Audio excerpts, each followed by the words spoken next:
September's over, and now we know which handguns absolutely dominated. This isn't guesswork, it's cold hard sales numbers just released, and some of these picks are downright insane. One pistol nobody expected just surged up the ranks, another one that's usually always near the top, gone. Completely vanished from the top 10 even. That's the kind of shift we're talking about. We're sitting in October now, but this data gives us a real window into what gun owners trusted with their money last month. No sponsored lists, no fluff, just the handguns folks actually bought. And some of these names will absolutely piss some people off. Let's start with number 1 and work our way up. The number 13 spot is gonna raise some eyebrows.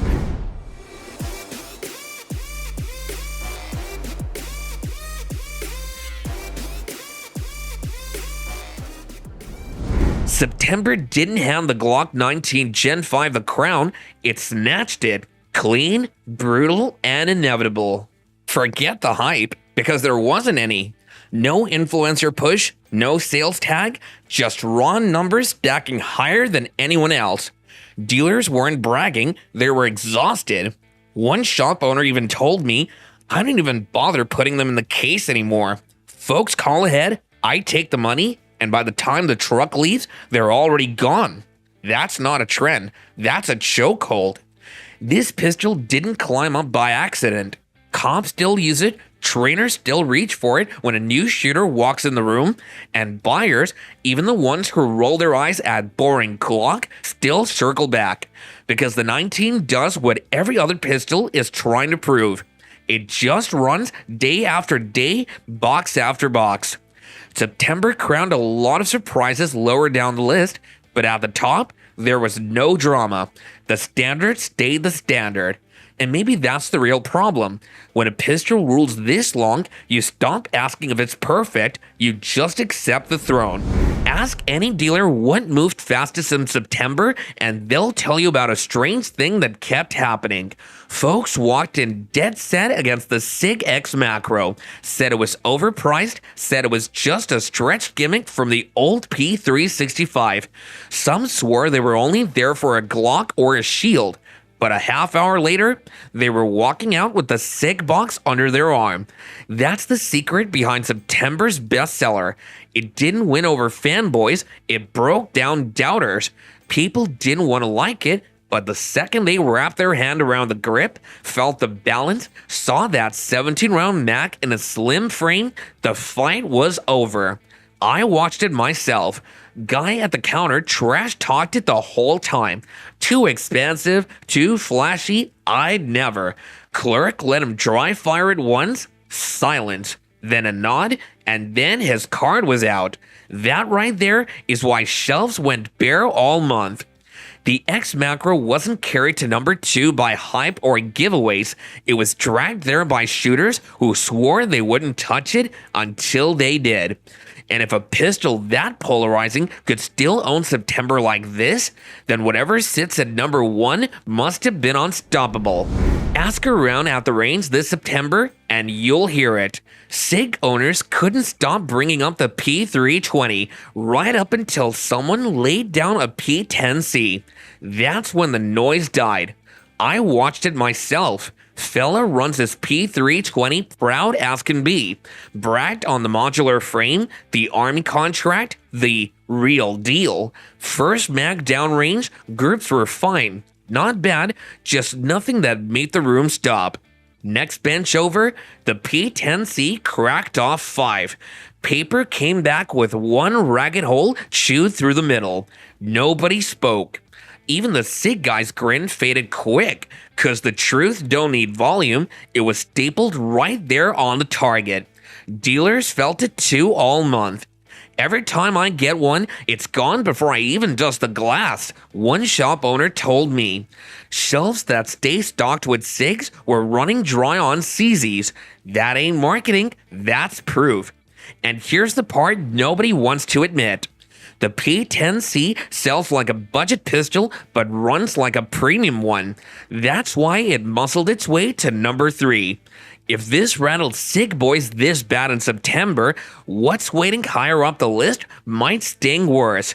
But if a CZ can rattle six thrown this bad, wait till you see who owns September's number 2 spot. Some pistols feel like a storm rolling in. You don't see it coming, but once it's there, the whole sky changes. That's what the Echelon did this September. Dealers told me flat out, every shipment that lands, it's gone before the weekend. No deep discounts, no bundles, no clearance tags. Just shooters lining up, laying down cash, and walking out with one. That's not normal for a new pistol. New arrivals usually need hype or influencers waving banners. The Echelon didn't. It just walked in and started clearing shelves. What rattles folks most is how quick it settled into the serious gun category. Glock loyalists tried brushing it off as unproven, but they can't anymore. Range reports kept coming back the same. Flat recoil, tight groups, modular as hell, and once word spread, September turned into a feeding frenzy. The Echelon isn't just a headline gun, it's a reminder that Springfield finally built something that even diehards second-guess their loyalty. Number 4 on this list isn't hype, it's proof the market shifted and a lot of shooters didn't wait around to be convinced. The Glock 17 didn't climb onto this list, it didn't fight or scrap for a spot, it just stayed because that's what it does. September didn't give it a bump from hype or discounts. No promo runs, no influencer push. It moved like it always moves. Steady, unshaken, inevitable. Every shop keeps it stocked. Every dealer knows it'll sell. And every buyer who is not chasing flash ends up circling back to it. Truth is, it's boring, no doubt. No one's gasping over the Gen 5 updates anymore. But boring certainly sells, especially when boring means proven. Comp still trusted, trainers still recommended, gun guys still keep one around just in case. Even folks who claim to have moved on, they still shoot it better than their new toy. You don't buy a Glock 17 to flex, you buy it because it runs, eats any ammo, and feels like muscle memory the second you pick it up. Other guns get hot, the G17 stays relevant. September proved it again. When the dust settles and the trends fade, the standard still stands. That's what the 17 is, a benchmark, and 5 spots from the top feels like home. Nobody brags about owning a Taurus G3C. You won't see it flexed in slick thumbnails or plastered on Instagram feeds, but walk into a shop in September and ask what moved quickest, more than one dealer just sighed and said, G3C again. That's the thing.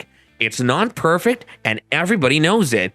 You'll hear about stovepipes, a failure to feed now and then, cycling quirks if you run weak ammo. Hell, I've even seen guys curse it at the range. But here's the other truth. Crates showed up, and crates disappeared. Folks came in with $300, wanted something they could actually carry, and walked out with a Taurus, no hesitation. Dealers told me they don't waste time pushing it. They just unbox, tag, and watch it vanish.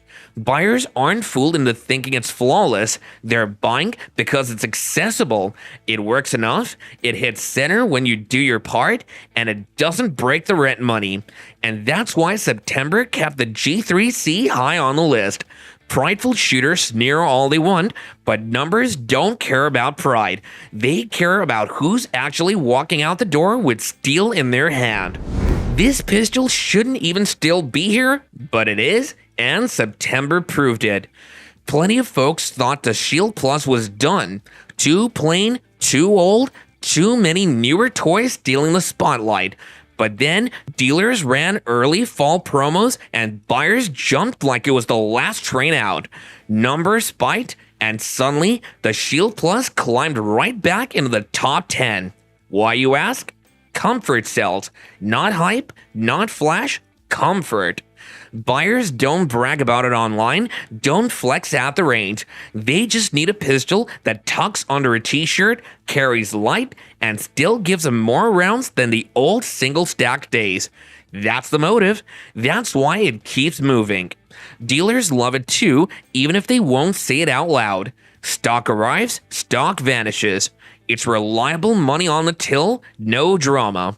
Their agenda's simple. They keep ordering because the Shield Plus always clears. And the haters, they'll mutter, outdated, clunky, shouldn't count. But September showed the opposite. While flashier irons sat waiting for buyers, the Shield Plus walked out the door like clockwork. It wasn't supposed to make the list, but it did. And if the Carry King is holding steady at number 7, you'd better brace for the monsters right up ahead. This pistol wasn't supposed to be here. September wasn't meant for import, wasn't meant for budget brands, yet here it is, setting higher than guns twice its price. From every critic's mouth, you hear the same trash talk. Knock-off plastic, discount clone, Turkish toy. The hate's louder than the gunfire. But then, September dropped the receipts. Numbers declined, shelves cleared. The Mete and SFX Pro didn't just survive the noise, they outran it. I saw it at a local match. A shooter laid down a Canik next to guys running 4-figure rigs. They laughed until the buzzer. By the third string, the Canik's flat trigger and tight groups started making the fancy guns look clumsy. The laughter dried up. Pride couldn't reload fast enough. Dealers admitted it straight. They don't even push Caniks. Customers walk in asking for them, cash ready. It's not hype, it's word of mouth. Shooters see one run flat, hit center, and that's all it takes. September proved that cheap shots about price don't mean a damn thing when performance does the talking. The Mete didn't sneak into the top 10, it fought its way in and left the doubters holding empty excuses. And if you think this is where the shocks stop, just wait until you see the next pistol climbing even higher. Plenty of folks talk a big game. The Hellcat Pro just cleared shelves in September and let the numbers do the talking. On paper, it looks like any other compact 9mm, but it climbed higher than most folks expected, moving faster than pistols with bigger names and louder fan clubs. Ask a dealer about it, and he'll shrug, they don't last long. What does he mean by that? He's proud his shelves are moving the right iron. Every time a pro walks out the door, it proves he's stocked smart. That's his quiet win. Then there's the buyer. Looks calm, casual, like he's just picking up another carry piece, but he's moving quick because he knows if you wait, it'll be gone. His real motive ain't bragging rights, it's about locking down a pistol he can carry daily without second guessing. Out on the range, another shooter watches the pro chew the middle out of a paper. He mutters, too small, too light, but his eyes tell the truth. He wishes he had one. His agenda's envy plain as day, even if his mouth won't admit it. That's why the Hellcat Pro's on this list. Folks can argue all they want, but September showed it clear. This pistol didn't climb by luck. This pistol didn't climb by luck. And if it muscled this high, you can just wonder what's waiting up ahead. Dealers were blunt about it. In September, the Ruger Max 9 outsold pistols twice its price. No discount tags, no clearance bins, just steady demand that kept counters empty and buyers circling back. That's the surprise here. Everyone expects cheap carry guns to move a little, but this wasn't trickle through sales. One manager told me he sold out twice in the same week. Folks came in with $400 and left with a Ruger, no questions asked. In a month, when wallets felt thin and ammo prices kept climbing, the Max 9 hit the sweet spot. Affordable, reliable, and easy to carry. It isn't built to impress on looks alone, and nobody's calling it a grail gun. But step past the internet noise, and the numbers don't lie. Real shooters wanted something they could trust without emptying the bank account, and the Max 9 kept delivering. It cycled clean, rode light, and proved itself in the hands of thousands who voted with cash, not comments. And that's the thing in September charts. Prestige pistols sat while a Ruger moved like a storm. If a $400 gun can shake the order this much, what happens when the next budget contender shows up? September brought its share of budget winners, but tucked in the numbers was something nobody bet on. The effin' 509 Compact MRD moved faster than shelves could ever handle. Not a budget blaster, not a panic buy. This one carried a bigger price tag, built like serious duty steel, and still, dealers told me, we never keep more than a few. They're gone in days. We never keep more than a few. They're gone in days. That's what makes the 509's climb stand out. Guns like this aren't supposed to outsell cheap carry pistols, yet here it was, moving quietly but consistently, proof that buyers weren't chasing discounts, they were chasing trust. I asked around, and the pattern was the same everywhere. No markdown bins, no clearance sales, no dealer begging folks to try one. Cash came down fast, paper signed, pistol gone. Buyers didn't care about flashy marketing. They cared that the effin' sat solid in the hand, cycled clean, and punched holes without drama. That's the part that should rattle the market. If a pistol at this price tier is moving quicker than guns half its cost, what's next? September wasn't just a win for FN, it was a warning shot to every safe bet in the case. Back in August, this pistol was a ghost. Dealers had it sitting on shelves, barely moving, nobody talking about it. Then September hit, and out of nowhere, the PDP Compact climbed into the charts. That ain't luck, mind you. That's proof that when a gun feels right in the hand, people put cash down. You know how Glock boys run their mouths. Walther's boutique steel, niche Euro junk. Same tired lines.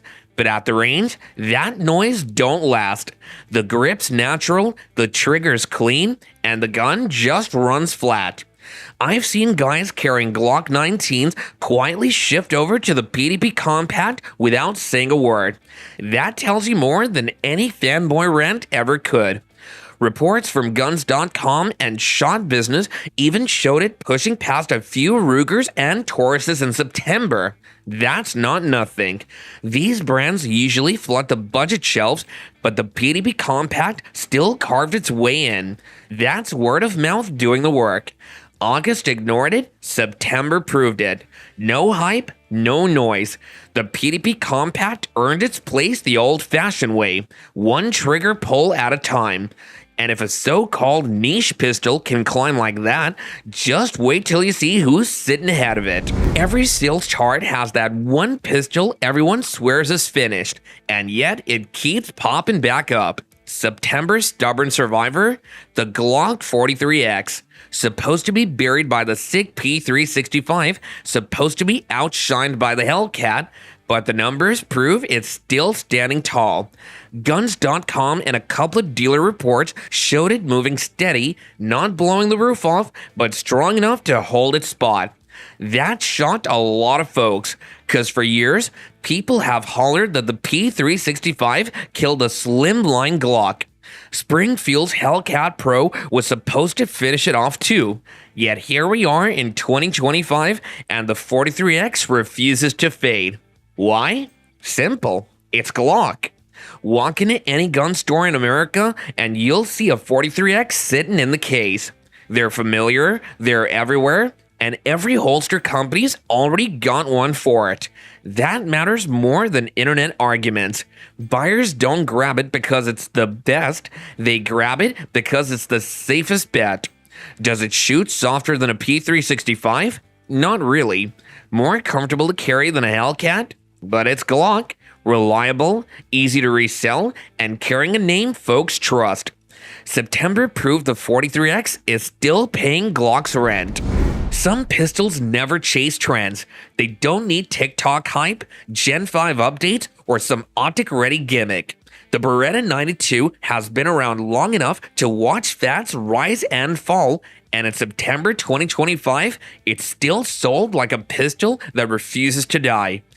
Gun shops told me plain, When one of these hits the shelf, an older guy, a first-time buyer who remembers 80s action flicks, or even a young shooter who just wants that steel gun, somebody walks out with it. No hesitation, no begging, no discount bins.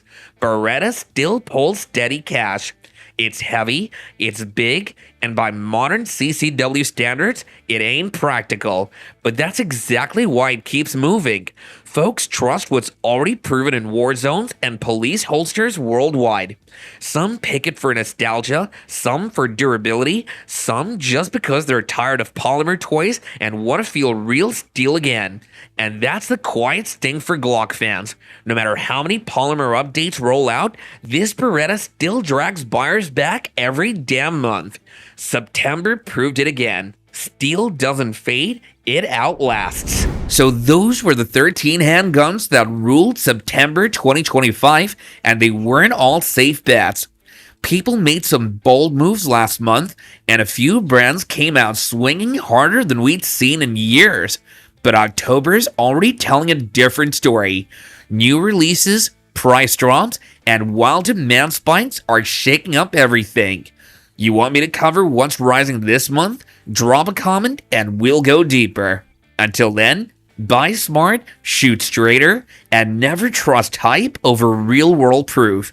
This has been your boy Steve, and I'll see you in the next video.